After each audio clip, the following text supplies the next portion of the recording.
Hello again.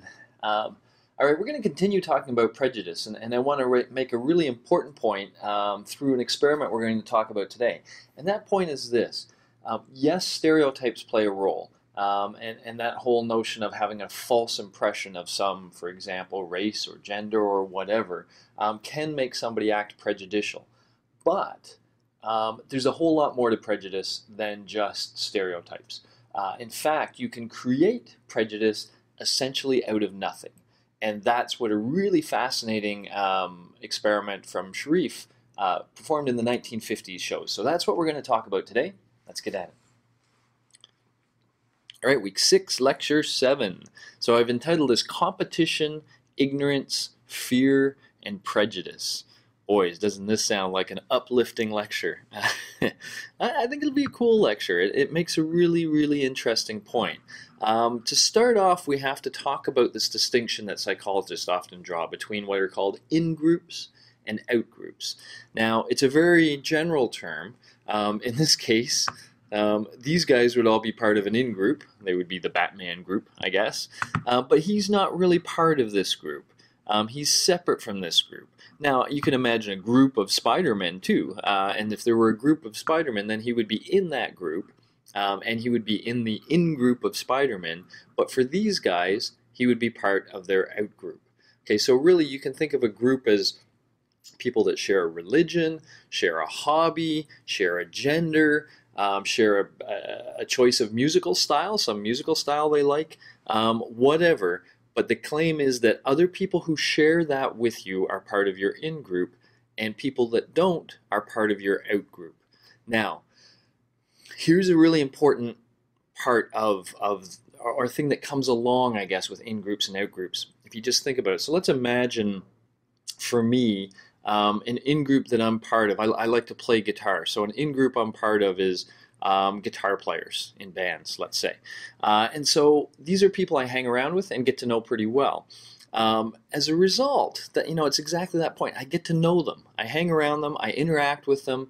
I learn how they will behave in response to certain things or certain behaviors of others. And I ultimately learn a very comfortable way of behaving with my in-group, behaviors that I can emit that I think will be rewarded, that they will like, and that will make me a valued member of that in-group. While I'm getting to know my in-group, there could be other groups out there that I'm not getting to know.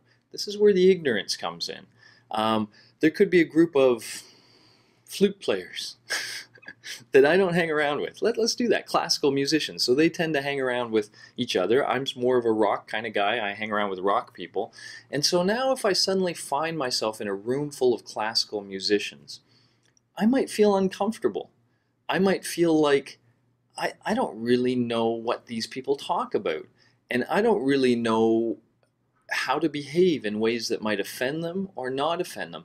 And I don't know how they will react to things, because I literally have no experience with them. So that ignorance breeds a little bit of fear, anxiety, and discomfort. You really are not sure, you're not comfortable around them, and you have this hint of worry that maybe you'll say something that'll make somebody upset, or maybe they'll behave in some way that you won't understand and interpret correctly. Okay? Now this could just as well be a Caucasian person with a bunch of Asian people, if they had very little knowledge of Asian people, and so they might feel really uncomfortable. It's a little of what you might feel if you ever travel to a very different culture, and you have that sense of, I'm not sure how to behave appropriately. That kind of notion. So that comes along with in-groups and out-groups. And that fear, that worry about not knowing, not understanding that group, not knowing how they behave, and maybe even having some misconceptions about how they behave, some false stereotypes, that can make us distrust members of that other group, and that distrust can turn into prejudicial behavior. So all of this was exemplified really well by a paper, or a whole experiment by Muzaffer Sharif. This was done in the mid-50s, and it centered around a place called Robber's Cave. Essentially, the experiment went like this. There were a bunch of children coming for summer camp. About 22, I think, were coming for summer camp. They tended to be a pretty homogenous group. They were like white kids with a Protestant upbringing, relatively high intelligence, relatively high performing. They were about fifth grade, by the way, so 10 years old, 10, 11, 12 years old. And they were really similar to one another in terms of cultural backgrounds and such. And what Sharif then did is randomly assign them to two groups. So when they came in, one kid was put in one group, the other kid was put in another group. And these groups were going to be put up in separate lodges, and a bunch of other things were going to happen that I'll tell you about in a moment. But let me stress this random assignment again. Because these children are randomly being assigned to one group or the other, there is no difference. Like if we think of that stereotyping, it's not that we have all of one race in one group and a different race in another, or all of one culture in one different culture, or all of one gender in one and a different in the other. These kids are all, for all intents and purposes, they're the same kinds of kids in both groups. So there shouldn't be any prejudice based on any of those other kinds of factors we talked about, skin color, background, any of that. These guys are very similar. And yet, Sharif thought he could make them essentially act prejudicial towards one another. How did he do this? Well, there were a number of stages to his experiment. So, first he randomly assigned the children to these two groups. Now, in stage one, each group hung around themselves a lot. So start to think of these now as in-groups. And they were given some tasks to do as groups. So specifically, they were supposed to, first of all, come up with a name of their group. And those two groups ultimately became known as the Eagles and the Rattlers, like rattlesnakes, rattlers.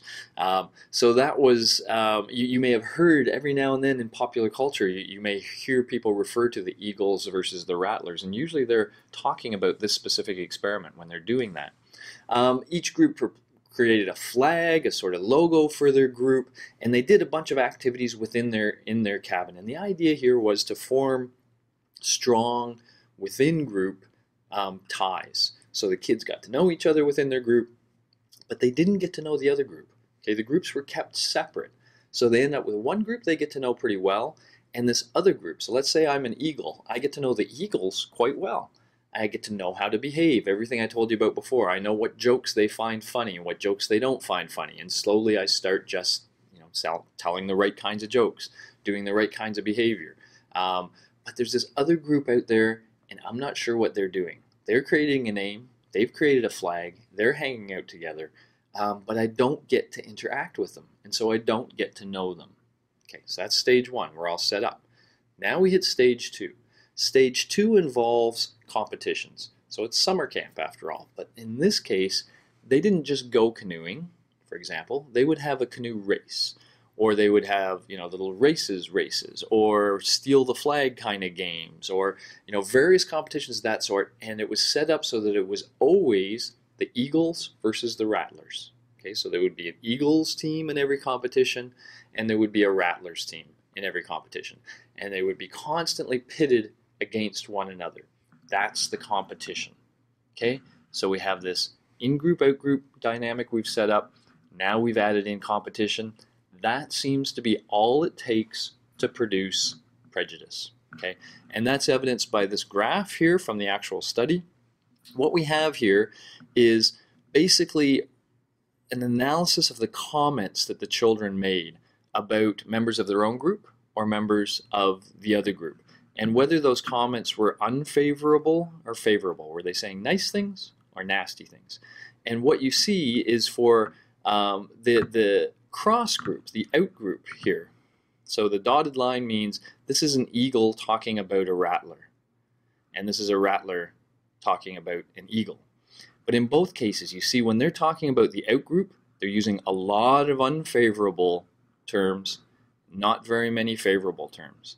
And this is especially true, the opposite is especially true with their in-group. Okay, with the in-group, they almost say nothing negative about members of their in-group. Almost everything they say is positive. So they're very positive towards their in-group, which I guess you could say is okay. But this is the little scary part, that the out-group, they start to say nasty things about people on that other team, and they start to talk about them in derogatory terms. They start to act prejudicial, like we're better than they are. Now, Okay, you sent your kid to summer camp, and this is what some guy does to them. He creates prejudicial behaviors. Well, there were other measures of prejudicial behaviors they found too, and they actually got to a point with this experiment where they thought, oh, this worked better than we thought. Better, but better meaning we've produced prejudice, even without any difference of skin color or anything like that. What are we going to do now? Well, stage 3 was meant to look at, once you've created prejudice, how can you try to eliminate it? And what stage 3 involved was having groups join forces to defeat a common enemy. So literally they said, okay, we've had this separation going on and this competition going on. We are now going to start hanging around together. And in fact, we have some problems for the camp. So for example, we have an issue with water. We're going to need to get more water to the camp, and we're going to need to build certain contraptions and do things to make this happen. So the lack of water became a common enemy, something they both needed, and so they had to work together to get it. And they continued to do these sorts of tasks with the children, producing challenges that they had to answer together. And as that happened, so let me parse this for you a little bit. This is similar to what we were looking at before, but this is really their friendship choice. So at the end of stage 2, if you asked them who they were friends with, they were massively friends with their own group, not very much with the other. And that's true of the rattlers over here, and that's true of the eagles. But once we got them working together and doing things together, that bias still holds. They still stuck mostly with the group they knew. But you see these out-group choices going up. They're starting to like some of the kids in the other group. Especially the rattlers are starting to like some of the eagles, but even the eagles are starting to like some of the rattlers. I mean, maybe the rattlers are just not as likable, who knows? But you're seeing a little bit of this change of dynamic, a less prejudicial behavior. This is the same sort of thing plotted in a different group. This is about the best friends. So before these cooperative activities were introduced, you see that best friend choices from the other group were very low. So very few eagles picked rattlers as their best friend and vice versa. But as they started to work cooperatively, now we bump these up to 20, 35%. So we're getting a much higher rate of somebody having a best friend in their out group. Okay, what does this say? Well, what it's really saying is, if you want to defeat prejudice, you have to defeat the ignorance. And the best way to defeat the ignorance is to have the prejudicial groups interact with one another. Have them get to know each other. Once you get to know that group that you're a little worried about, you usually find out there's nothing to worry about. That, yeah, they behave a little differently, maybe they dress a little differently, maybe their customs are a little different, but underneath it all, they're more similar than different. And as you get to know people, let's say, of another culture or another race, you begin to realize more and more with experience that there really is no need to fear. And once you learn the right way to behave around those groups, that worry goes down, the discomfort goes down, the distrust goes down, and the prejudicial behavior goes down with it. Okay, this has been echoed in a number of other studies that have also, for example, looked at people giving prejudicial remarks, kids giving prejudicial remarks against the disabled.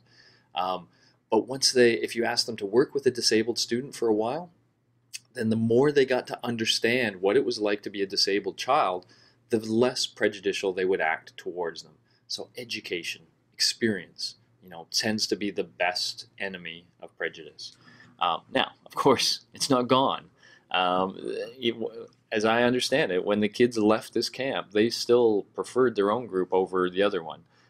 It's not like it was totally eliminated, but at least it shows the path to doing that. Okay, so more things for you to find out more. I couldn't find actually a good video on the Robbers Cave experiment itself, which is a little surprising. It's got to be there somewhere. But I did find a couple of things, and this one especially you'll find fascinating. But let me begin here. Roots of discrimination. What this is an academic style talk. I thought you should see this. This is the way, if we have a guest speaker at the university, this is the way they give a talk. And this guest speaker is at Simon Fraser University. Actually, I think he's one of their faculty. And he's talking about the roots of discrimination. So he will go through in a relatively, maybe a 40-minute lecture, a lot of the issues that we've been talking about. But he'll bring them together in a good way. So a nice way to bring them all together. This one is just fascinating. You have to watch this video. It's from the 50s. It's a teacher. I almost can't believe she did what she did. But she was wanting to teach her students about prejudice. And so she wanted them to feel what it was like to be prejudiced against. And so some of her children had brown eyes. Some of them had blue eyes. These were all white Caucasian kids in sort of 1950s America. But she started to say, you know what, we're going to favor certain people on certain days. So, maybe originally it was those with the brown eyes are better than people with blue eyes. And she made people with blue eyes wear something to show that they had blue eyes. And she kept pointing out every time a blue-eyed child did something a little less than intelligent. And she kept praising the brown eyes every time they did something good, and really pointed out like, wow. And she kept saying, brown eyes really are smarter. Brown eyes really are more polite, etc. And then she reverses it the next day. She reverses the discrimination around so that every child felt what it was like to be both a favored and a non-favored, based only on some physical characteristic they have no control over, the color of their eyes. And it really is fascinating, really makes you think. There's also a version of this done on adults, which you'll find linked after you look at this. I would check that out too, because it's really fascinating to see adults put in that same situation. So check that out, really worth checking out. I couldn't find a good video on the Robbers Cave experiment. However, I did find a couple of good websites devoted to it. One that kind of walks you through, to some extent both of them walk you through. So if you're interested in more details about how everything went down in the Robbers Cave experiment, you'll find them there, okay? So check that out. By the time you're done, I think you will have a much better sense of the underpinnings of prejudicial behavior. And for me, I find it really useful because, as much as we all want to say we're not prejudicial in any way, again, the roots of prejudice come from a lack of knowledge about some outgroup. And anytime we don't know an outgroup very well, it's very natural for us to feel uncomfortable. So it's not necessarily, the very basic part of prejudice isn't that you're an evil person. It's that I have no schemas. It's like someone's thrown me in some weird restaurant where I don't know how things work. And I don't want to make a fool out of myself, and I don't feel uncomfortable, and I don't like this weird restaurant. That's the basis of prejudice. It's a natural reaction to a lack of experience and lack of knowledge. And so it's good to kind of think of it that way, because then we can think about how to defeat it in general and specifically within ourselves. All right, so lots to think about there. We've been talking about a lot of dark topics, so I figured for the last lecture this week, I would turn to the psychology of attraction, something a little more upbeat. See you there. Bye-bye.